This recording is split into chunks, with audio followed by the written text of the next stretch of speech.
Welcome back to another technical deep dive here in the debug zone. Today we're tackling a big question and breaking it down with insights from other users. Hopefully this clears up some misconceptions and helps you get the answer you need. So buckle up, stay a little curious, and let's jump right in.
And that's a wrap.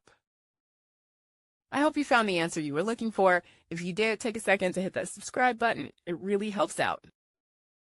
And let me know in the comments which solution worked best for you. See you next time in the debug zone.